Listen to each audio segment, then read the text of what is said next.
maritime transport pilot's license for fixed-wing aircrafts, and a commercial pilot's license for helicopters.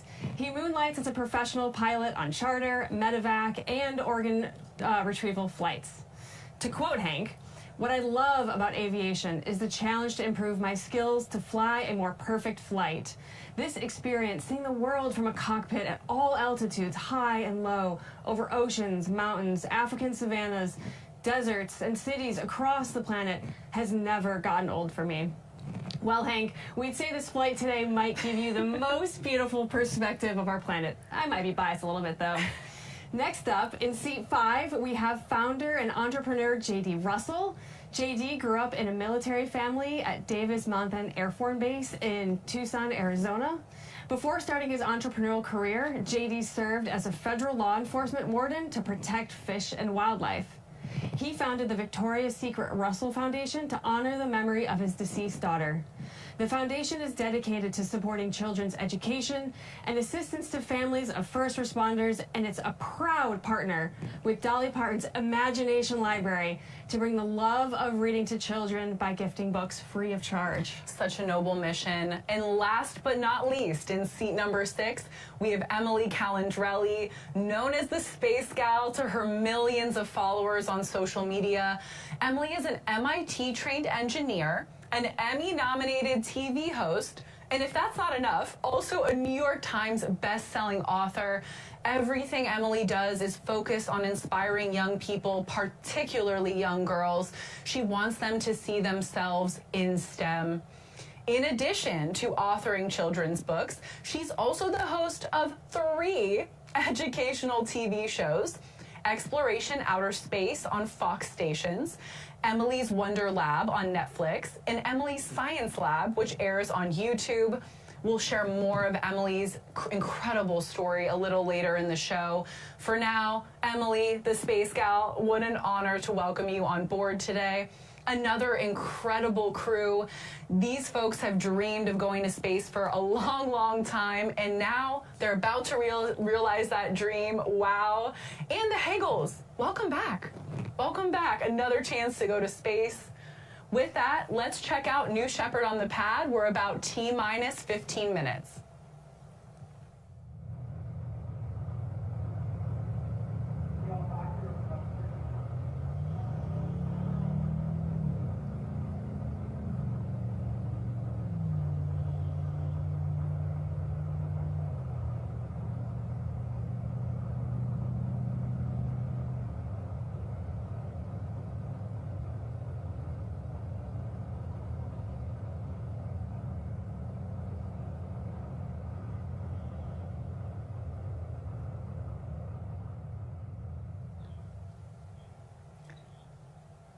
You're seeing New Shepard is alive on the pad awaiting launch. We're about T-minus 14 minutes. If you're just joining us, this is the 28th flight for the New Shepard program and our 9th human flight.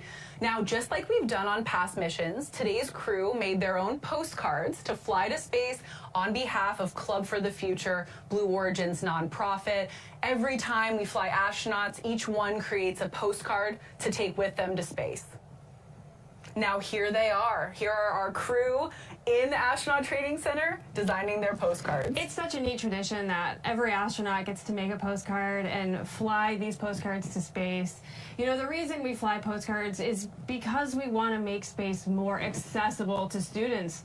We want to see kids around the world reach for careers in STEAM. Another cool thing, in addition to the physical postcards, we're also introducing a new online way for students to draw digital postcards and send their art to space on New Shepard. If you want to participate in this program, it's a great way to jump in. Anyone can do it. It's free. It's easy. It's super fun for the whole family. I mean, I've done it a few times. I know you have too. To send your digital art to space, just simply go to draw.clubforfuture.org. And something else that's really unique, Crayola, Space for All, Club for the Future, and Kennedy Space Center Visitor Complex recently announced a national initiative called Creativity Launches the Future. It's a program for students, parents, and the community to nominate exceptional educators, We all know them, we all love them, for a chance to win a VIP trip to the KSC Visitors Complex. You can nominate that outstanding educator in your life by following the club on its social handle, @Club4Future. Applications close on January 20th. Yeah, get those nominations in. You all know rock star educators. So, this is something that club just loves to do. We find these great organizations doing fantastic work. We join forces for good.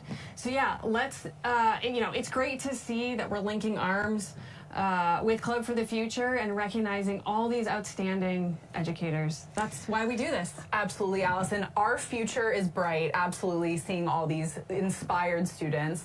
We're at T-minus, just under 12 minutes to take off. Let's check out New Shepard on the pad. We'll be right back.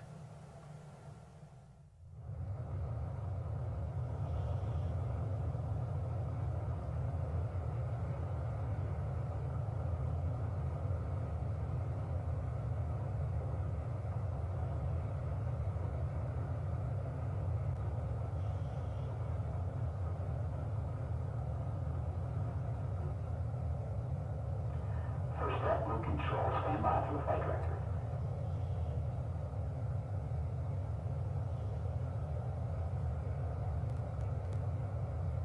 All stations, this is the flight director on channel 11 to adjust for the go over terminal count at launch. Capsule, go. Booster, go. Ground.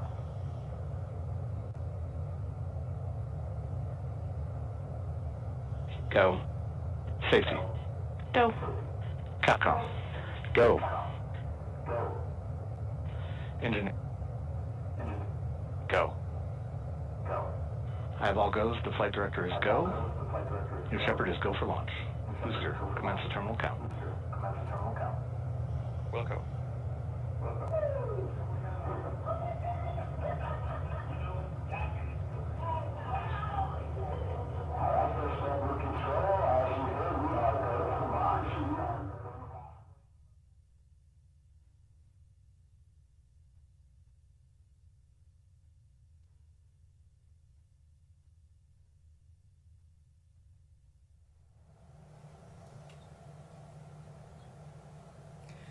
What we all just heard was an amazing go, no go poll to confirm that the NS-28 mission is a go for launch today. We're just under 10 minutes until takeoff. It's getting exciting here. Let's take a moment and talk about the flight and the flight profile of New Shepard. It's what we call a suborbital flight program, and it's a very unique and special flight profile. And Alice, you know a lot about this. Tell us about it. Yeah, the suborbital flight is a fantastic way to experience space since it's so accessible. No longer do you need to spend years training to be a professional astronaut to go to space. Suborbital flight really opens up to everyone. It's a simple parabolic flight, straight up and straight back down flight path that spans about 15 minutes total. So it's very accessible for everyday people and to smaller organizations that want to send experiments with technology at a smaller scale than, let's say, sending things to the International Space Station. Those researchers can get their results back that same day they launch them to space. It's so cool to be able to hand those payloads back hours after they went to space. It is, and one of the missions that Alice and I got to be together in West Texas was a research flight, and just the joy of those researchers getting their experiments back minutes later I'll remember that forever. The New Shepard rocket has a vertical takeoff, vertical landing architecture. It contrasts with New Glenn, which will launch very soon from our Cape Canaveral site. New Glenn is our orbital rocket that will deliver just about anything to low Earth orbit, to lunar orbit, and even deeper into the solar system. Together, these launch systems, New Shepard and New Glenn, cover the gamut of needs for all kinds of space customers. So let's dive in a little deeper on that New Shepard suborbital flight profile. 7, 6, New Shepard's mission begins when the countdown clock reaches 0. 2, 1, 0. At this point, the engine will start and the rocket will lift off of the pad.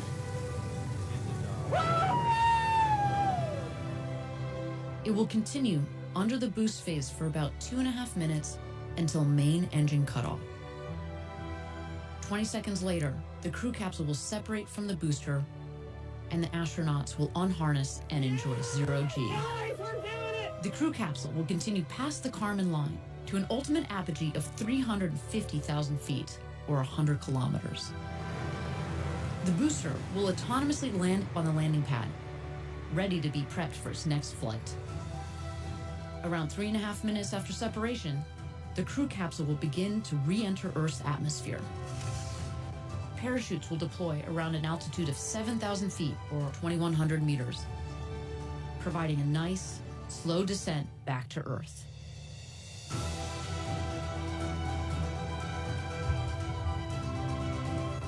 After landing, astronauts exit the capsule and are greeted by the Blue Origin ground crew, family, and friends to celebrate and reflect on their flight. New Shepard, an adventure unlike anything on Earth.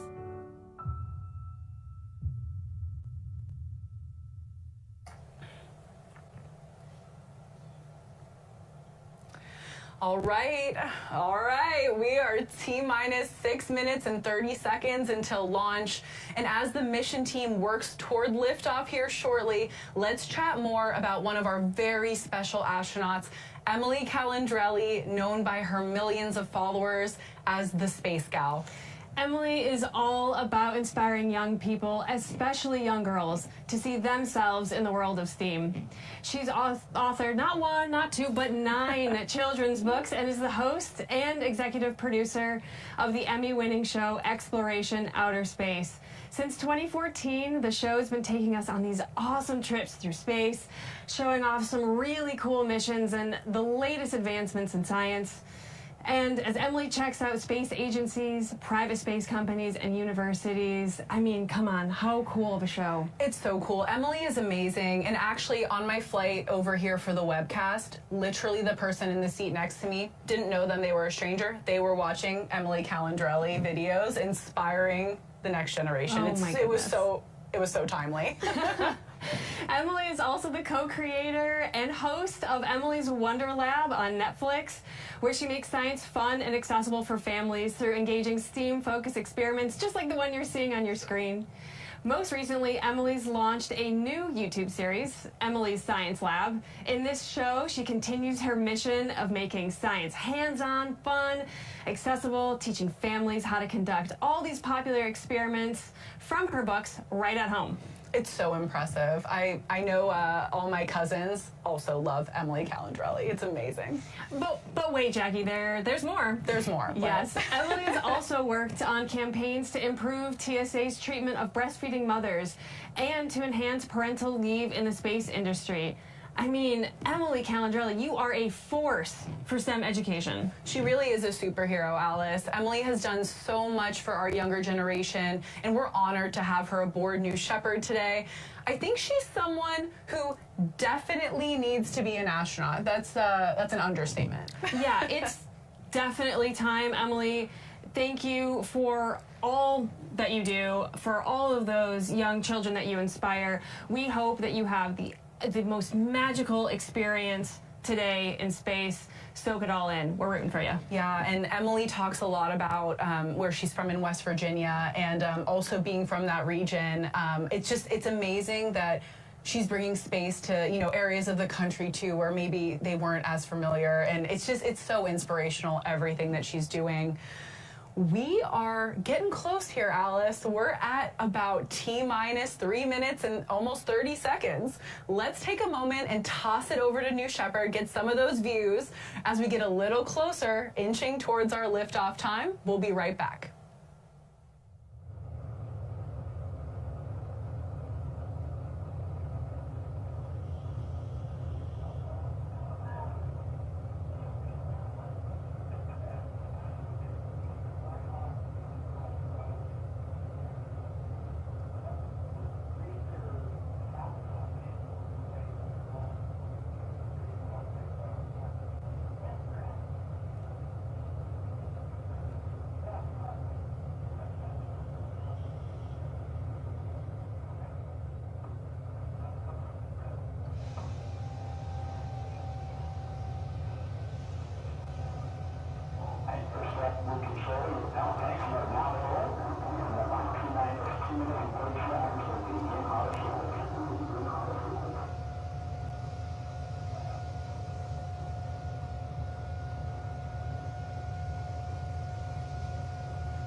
Welcome back. We're just under 3 minutes to launch. We have heard there are some frame rate issues with the YouTube feed. So if you're experiencing that, please head over to blueorigin.com/live.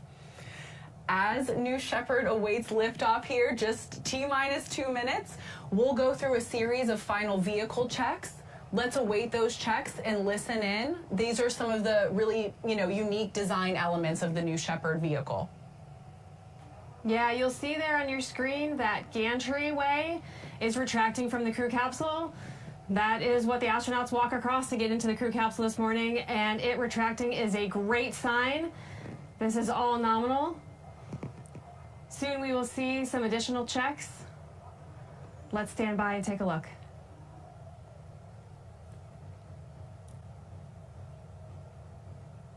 It looks like an absolutely beautiful day in West Texas. Here we go with the aft fin checks. Those fins are at the base of the rocket. They help to steer the vehicle upon ascent and descent. Them wiggling here is totally normal. We do this final check just a minute before launch.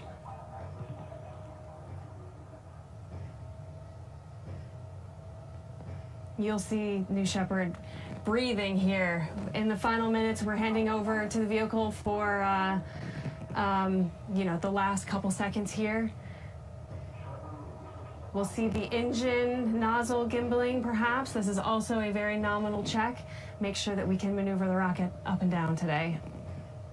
We're also keeping an eye on pressures and temperatures in that propellant tank.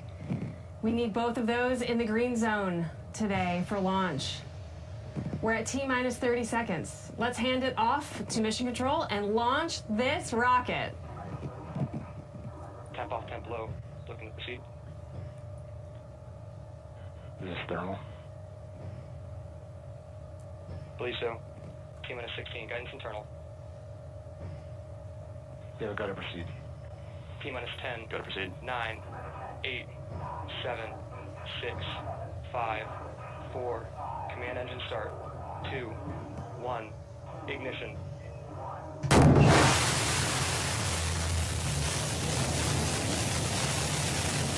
Liftoff.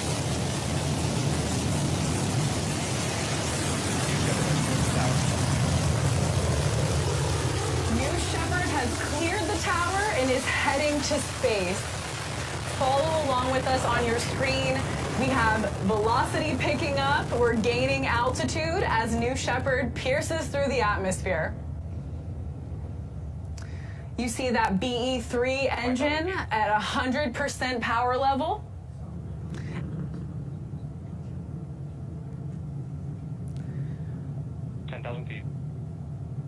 New Shepard is approaching max Q here soon, where the aerodynamic stress on that vehicle is at its max.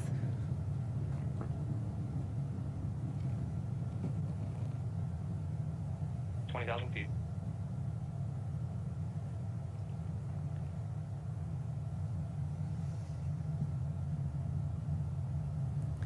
New Shepard has passed max Q. BE-3 is pushing back up to 100% as the atmosphere gets thinner and higher. 40,000 feet. Yeah, right now the astronauts are experiencing increasing Gs. This is going to increase from 1 to 3 Gs here. That's 3 times your weight pushing you down into that seat as you launch to space. Quite a ride.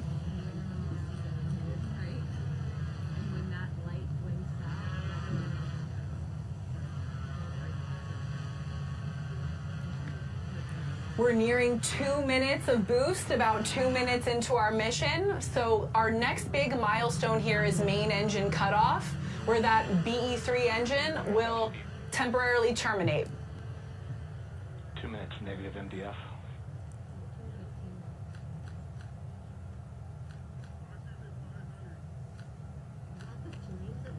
Yeah. 10 seconds to MECO. 150,000 feet.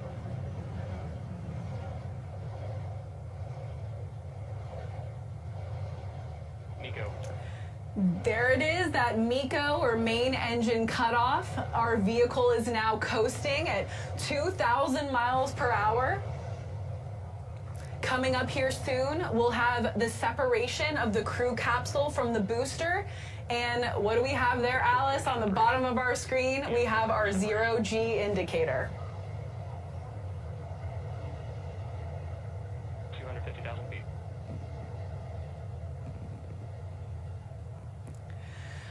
You can see it in the center of your screen. Separation is confirmed. The crew capsule is floating in 0G as the New Shepard booster starts its descent back to the landing pad. An absolutely huge congratulations to all 6 of our crew. They are officially astronauts.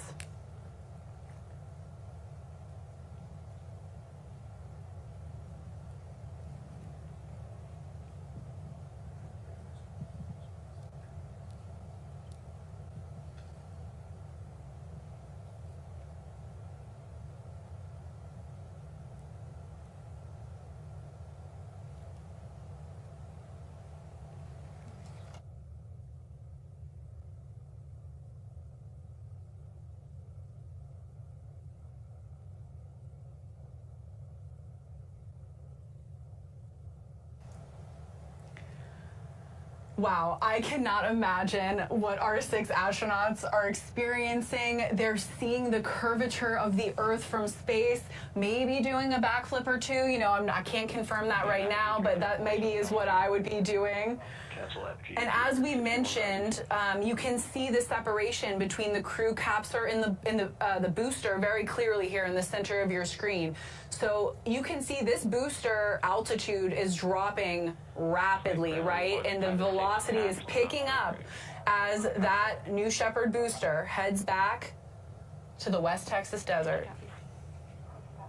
Yeah, I can imagine the astronauts are unbuckled from their seats right now, looking out those huge windows, enjoying a moment, taking some pictures together. The crew usually has something choreographed before the flight, so they know what they're doing up there, and I'm sure it's just a phenomenal moment they're all having together. I feel like Mark and Sharon on board are, you know, the astronaut experts, right? They're professionals here now on their second flight. They're the tour guides. Yes, yes.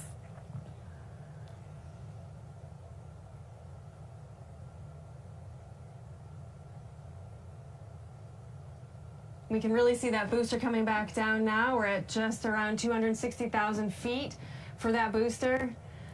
Yeah, and Alice, that booster lands about 2 miles north of where it took off from on our landing pad. At about 5.5 minutes here into the mission, the booster screaming back down to Earth and our astronauts enjoying 0G. So far today, we're seeing a perfectly nominal flight.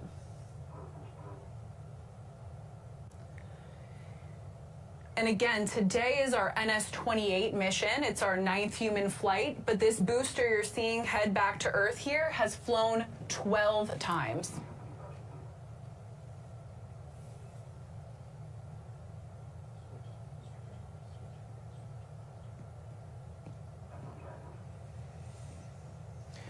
You see that booster altitude is at about 80,000 feet. Those wedge fins, the steering fins, the ring fin, those unique design elements that we discussed earlier in the show are working together to guide the booster down to the landing pad.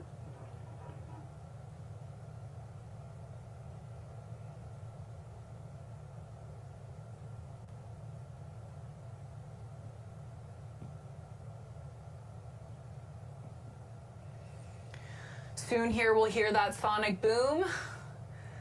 There go the brakes. Our speed will start pretty rapidly decreasing here. Standing by for that BE-3 engine relight.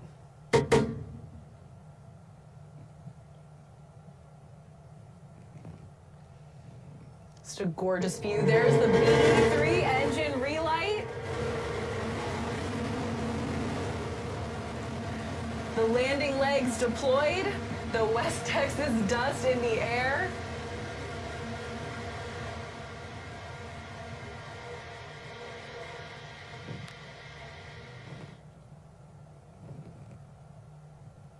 And touchdown. What an incredible sight to see. Let's let this dust clear and we'll see. There it is. The New Shepard booster standing tall on the landing pad. Again, love the sight of that West Texas dust. It clears and it's like almost it's a magic trick. It's like, here's the booster. Yeah, the booster return is truly one of our proudest moments at Blue because it really does show the incredible engineering and all the hard work that's gone into bringing a rocket safely home from space. And that rocket is ready to be reused. Again, you know, like you said, Alice, the booster touchdown is, of course, one of the proudest moments. It's, you know, an amazing feat of engineering, but our show and our mission are not over. As we mentioned before, you know, the shape of that crew capsule causes it to descend significantly slower, of course, than the booster here. So our astronauts at this point are buckled into their seats. They're headed back down, and we'll check in with them shortly.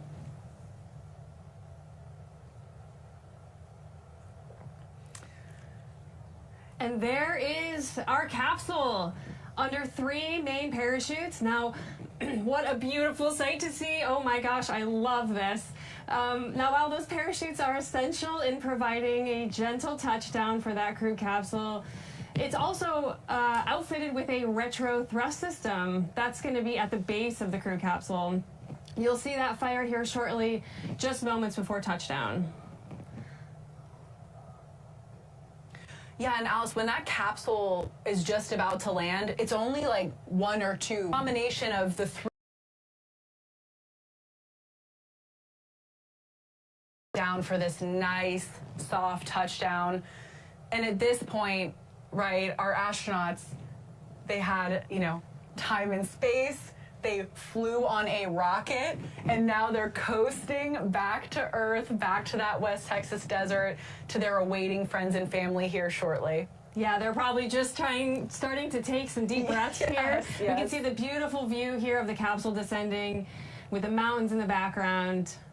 We're just a few hundred feet from touchdown.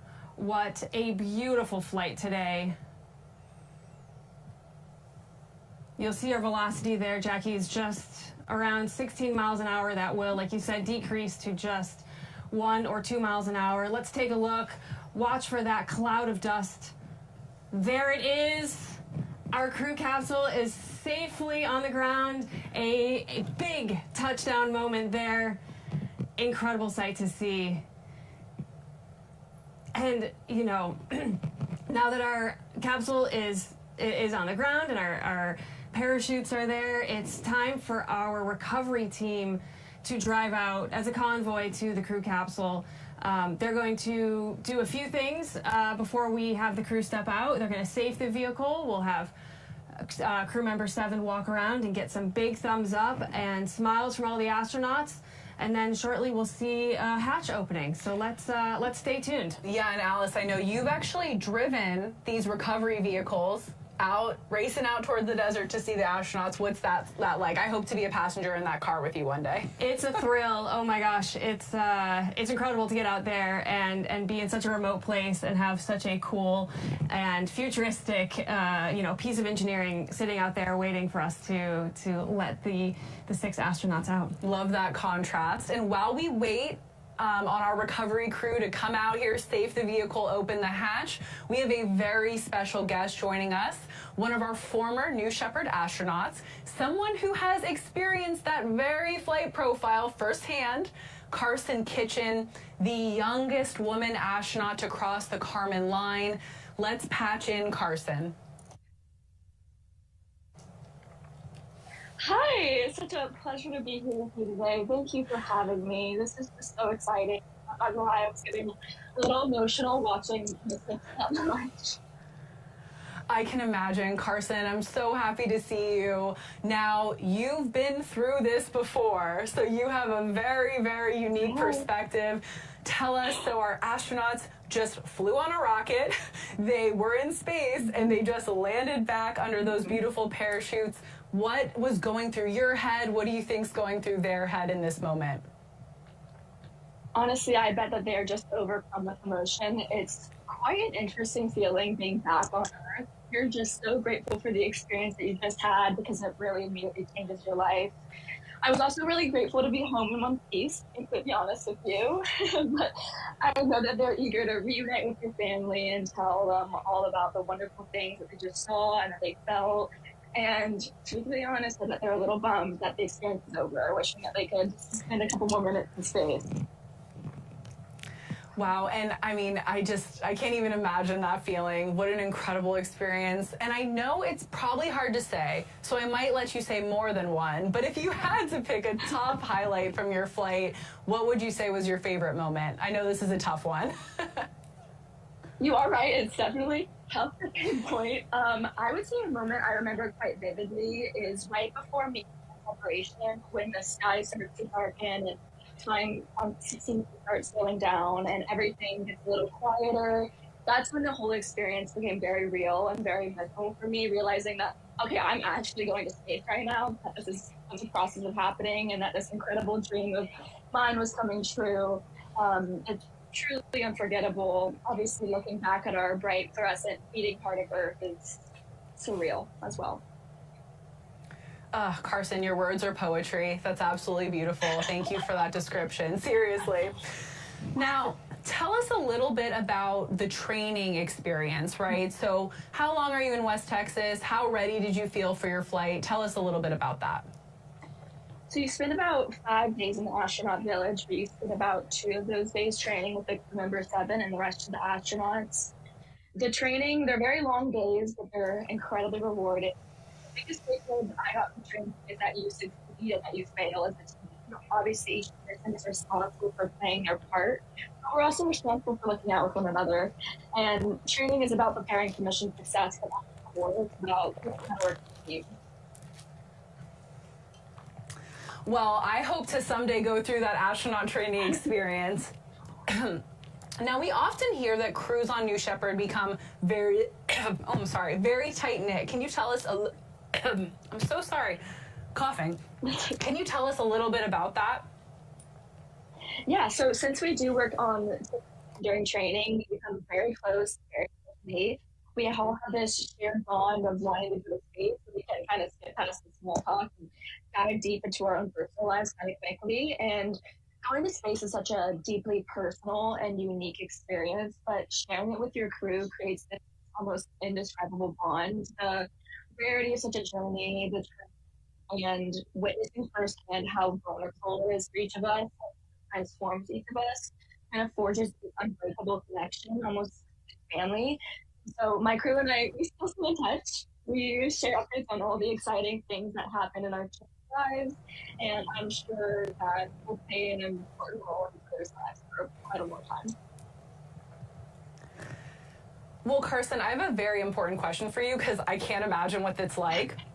What was it like going to space, being the youngest woman ever to cross the Kármán line, and then you had to go back to school?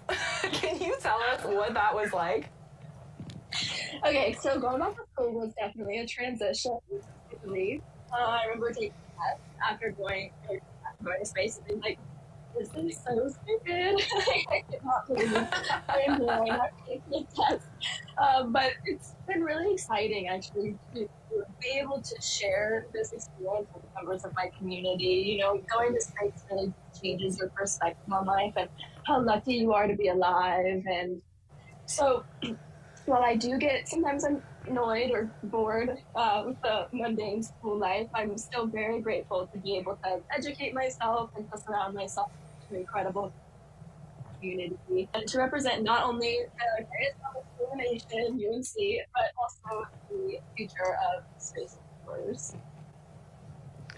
And now you told me a little bit about how you started a club at school, and I know you've mentioned your exciting nonprofit. Can you tell us about that? It's so special that you're giving back to inspiring this next generation, especially young girls.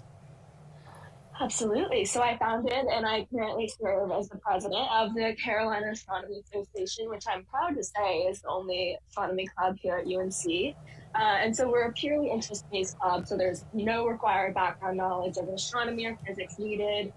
We try to make learning about space and astronomy very immersive and very fun, because I've learned that if you do put a prerequisite of knowledge, people can be very reluctant to join, and it can be very intimidating for them. So we do a lot of fun activities, and it's great to be able to share my experience and all of the members about what going to space was like, what the training was like. But I did also found an organization called Orbital. It aims to inspire and motivate young women to pursue opportunities in the space industry. And so we also provide resources for young women to find unique pathways into the industry. The core mission is to highlight all the unique, incredible ways that contribute to the field and to provide outreach to demystify the process of it. Well, thank you again. Truly, the impact that you're having back on Earth after this monumental experience in your life, like, it's just so special. So thank you for everything you're doing.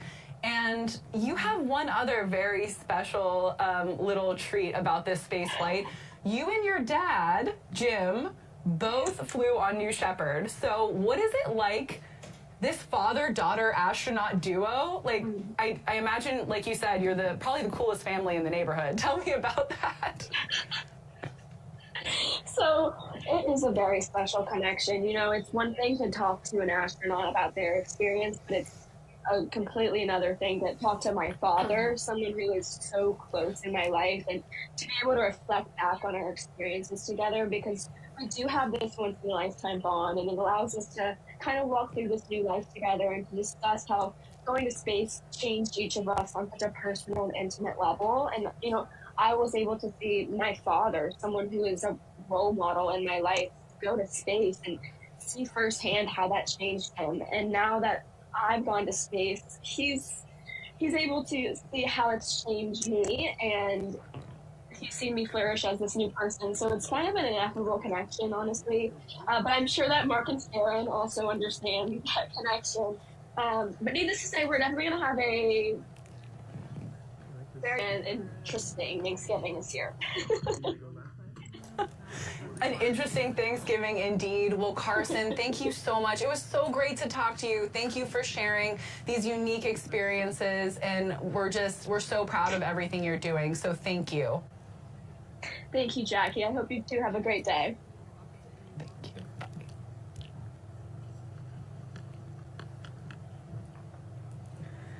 So Alice, the stairs are out. Our crew will be stepping out here shortly. What are these final touches going on here? Yeah, you'll notice that the astronauts are out of their seat. They're standing in the capsule, having their last final moments together before we crack that hatch open and let them reunite with all of their friends and family. What you're not seeing behind the camera are all of those friends and families lined up, waiting to give hugs and kisses and maybe a few tears to their loved ones. Right there, you'll see CM7, crew member 7, Sarah Knight, making sure the stairs don't wiggle too much. We wouldn't want that. That's a good test there, Sarah. That was a great test. Looks pretty stable. You'll notice workings in the background. We work to safe our parachutes. Those parachutes are reused after each flight, and we make sure that those are all clear so there's no tripping. And it looks like we're about to open the hatch. Let's stay tuned.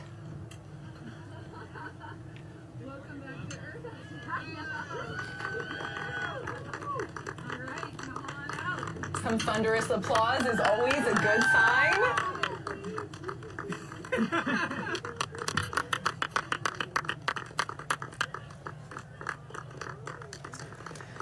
Welcome back to Austin. Welcome back again to Mark. Oh, that's a pretty unique flag. A second spaceflight flag is a small and elite group.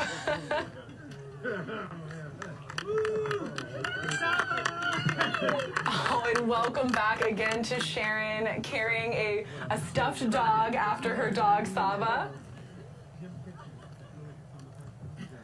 Welcome back to Hank. You're an astronaut, Hank. Congratulations.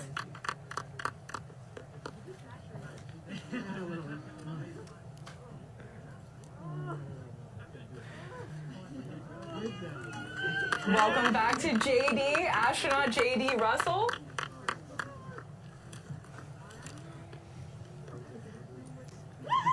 And last but certainly not least, the space gal herself, Emily Calandrelli, finally an astronaut.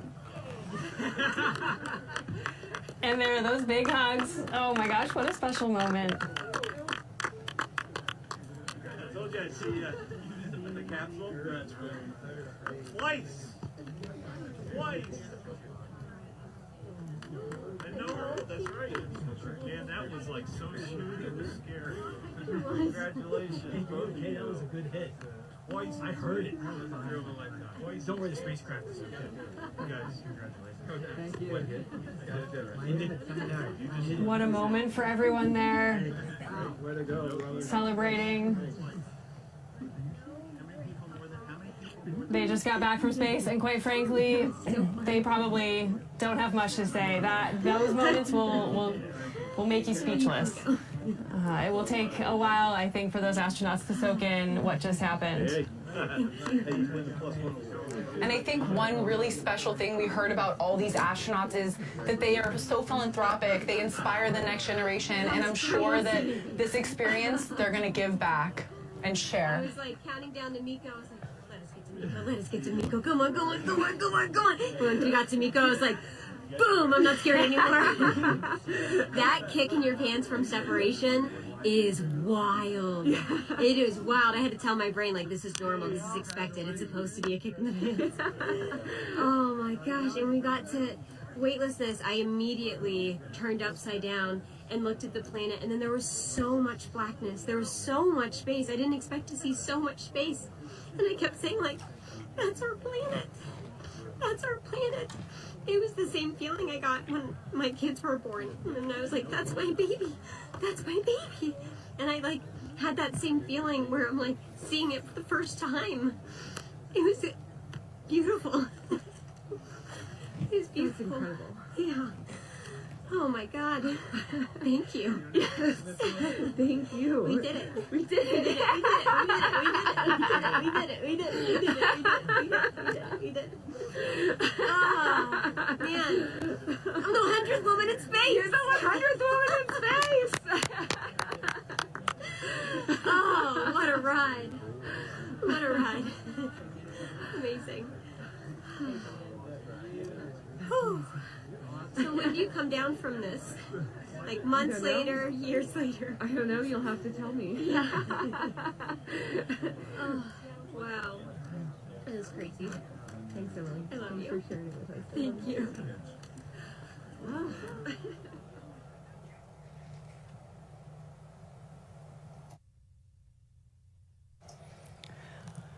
Well, if that doesn't inspire you, I don't know what will. That raw, emotional, incredible, experience that Emily just shared. It's so touching. Beyond Let's tune anything in. I expected before, and it's perspective that adds to the mission that I'm on to combat hate and anti-Semitism, and seeing the world from up that high, where you don't see the borders, you don't see the divisions, you don't see all of the lines that divide us, where we hate each other. We're all one people. We're on this very fragile, small planet. It's amazing. You can see the Pacific. You can see the Gulf of Mexico. It's like just incredible. I'm so grateful to you, Sarah, for all of the training that you provided, and it almost worked perfectly. I didn't quite get my crotch belt done up on the way down, but Phil, thank you. Hey, honored to have I don't you. know. It'll take me a while to process this. I thought about my kids and my whole family. I was trying to deliver a message in the middle of space, and there's just so much going on in my head. But We're so proud. I can't wait to go again. Yeah, there you go. Follow the Hagels. She's coming with me next time. We're gonna do the Hagel thing. There we go. You gotta think somebody's gonna take it up from the Hagels. You may want to go with Carry on the tradition. Hank's words about, seeing that we're all in this together. It's one Earth, we're all on together. That view from space, that overview effect, hearing Hank's, again, these emotional, these raw reactions is so special. Yeah, it's getting me emotional, quite frankly.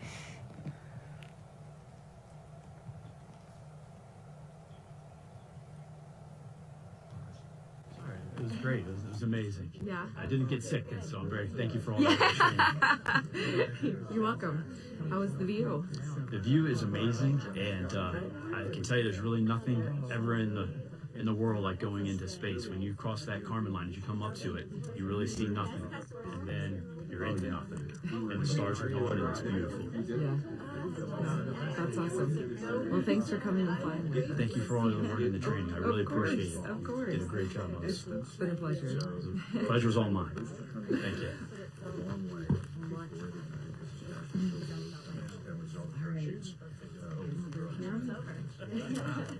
Hi, friends. You want to tell us? What an incredible day. What an incredible day for all of us, especially those 6 astronauts that we just heard from on board today's flight. It was an absolute honor to fly you to space. If you would like to follow in the pioneering footsteps of these astronauts and purchase a seat on a future ride to space, visit BlueOrigin.com and click on that big Fly to Space button. Your own journey to visit the Kármán line is closer than you think. Yes, Alice, that Fly to Space button, it's very direct. Click here, Fly to Space. And if you'd like to purchase a mission patch or other swag to commemorate today's launch, head to the Blue Origin shop for patches, shirts. It's getting cold. You see a hat there. There's so much more. And in the center there's that patch for today's flight, which is what our astronauts wore on their flight suits, and it has a very special meaning behind it. The color pink and the girl in the signature pink overalls represents Emily Calandrelli. The center line in the 2 represents Sharon and Mark's second flight on New Shepard. You saw Mark come out of the capsule holding his 2 sign. The stars represent Austin Littoral's vision for people among the stars. The people at the bottom of the patch represent J.D. Russell's hope for generations of people expanding their understanding of the world. And the wolf in the crew capsule's window represents Hank Wolfond. Like you said, it's his spirit animal. And if you would like to join the Blue Origin team, help fly New Shepard, help build this road to space, we have hundreds of positions across all of our facilities nationwide, including manufacturing sites in Florida, Alabama, Washington, and Texas. Just visit our website for more details at blueorigin.com/careers. I'm Jackie for Alice and everyone here at Blue Origin across the country. Thank you so much for joining us. And until our next mission, Gradatum Ferociter. Have you ever dreamed of going to space and gazing back on Earth through some of the largest windows that have ever flown in space? We certainly have. T-minus 10. A once-in-a-lifetime